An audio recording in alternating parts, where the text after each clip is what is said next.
जरा एक लम्हे के लिए आंखें बंद कीजिए। सोचिए, चारों तरफ सिर्फ नीला समुंदर, न जमीन, न समत, न वापसी का रास्ता। आप एक छोटी सी कश्ती में हैं। इंजन बंद है, रेडियो खामोश है, पानी खत्म हो चुका है, खुराक का कोई जरिया नहीं और अफक पर सिर्फ तूफान। अब कल्पना कीजिए कि ये सब एक दिन या एक हफ्ता नहीं, 14 महीने, 438 दिन। सवाल ये नहीं कि आप कैसे जिंदा रहेंगे, असल सवाल ये है, क्या आप जिंदा रह भी पाएंगे? ये कोई अफसाना नहीं, ये किसी एक फिल्म का स्क्रिप्ट नहीं, ये एक वास्तविक इंसान की सच्ची दास्तान है। इस शख्स का नाम है सैल्वाडोर एलवरंगा, एक आम सा माहीगीर जिसने जिंदगी का सबसे खतरनाक इम्तिहान दुनिया के सबसे बड़े समुद्र में दिया। यह कहानी हमें यह समझाती है कि इंसान की बका की हद कहाँ तक है और उम्मीद कितनी ताकतवर हो सकती है। यह एक दस्तावेजी कहानी है, हकीकत पर आधारित, बिना किसी मुबालगे के, सिर्फ सच।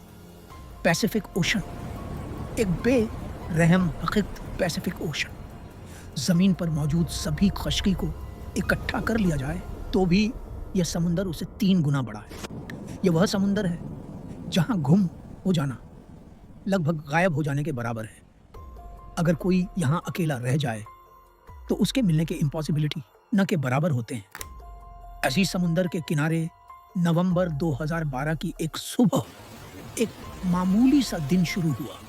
17 नवंबर 2012, आखिरी मामूली का दिन।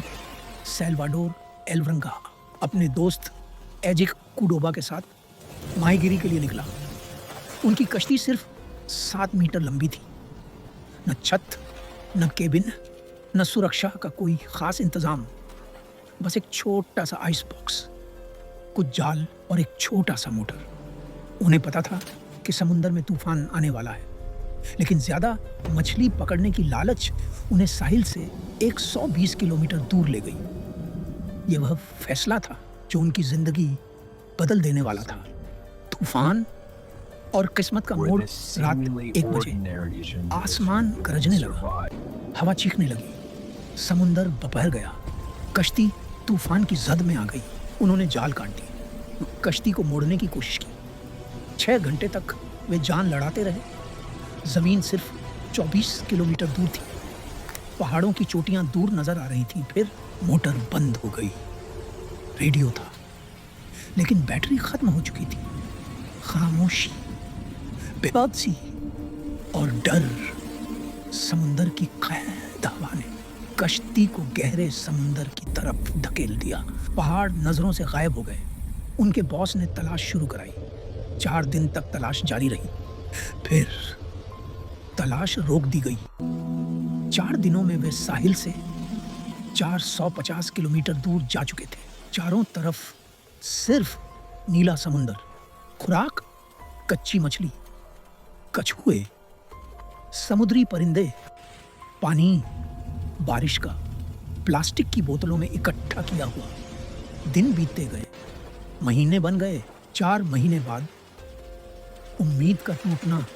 4 महीने गुजर चुके थे, कोई मदद नहीं आई। एजिक कुडोबा निराश हो चुका था। उसने खाना पीना छोड़ दिया। उसका शरीर कमजोर होता गया और एक दिन वह खामोश हो गया, मर गया। एलवरंगा अब अकेला था, एक लाश, एक कश्ती और एक बेहद समुंदर। यह लम्हा किसी इंसान को तोड़ देने के लिए काफी था। अकेला इंसान और तिंदुकस्ती जिंदगी की जहद दे दी थी। लेकिन एलवरंगा ने हार नहीं मानी। उसने जीना चुना, दुनिया के बीच तन्हाई में। 11 महीनों में वह 8000 किलोमीटर बह चुका था। सूरज ने जलाया, तूफानों ने झंझोड़ किया। फिर 23 जनवरी 2014, पानी में नारियल तैरते नजर आए। आसमान पर परिंदे, जमीन करीब थी। वह एक द्वीप पर पहुंचा। 438 दिन बाद उसके पैरों ने जमीन छुई। एक घर, एक दरवाजा और एक इंसान जिंदगी वापस मिल गई। सैल्वाडोर एलोरंगा जिंदा बच गया। उसने दुनिया को दिखाया कि इंसान की हिम्मत कहाँ तक जा सकती है।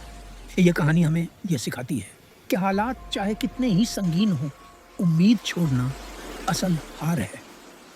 आज की दुनिया में जहां मायूसी आसान है, यह दास्तान हमें सब्र, हौसले और स्थिर कदम का सबक देती है। यह एक इंसान की बका की कहानी है और इंसानियत की ताकत की गवाही।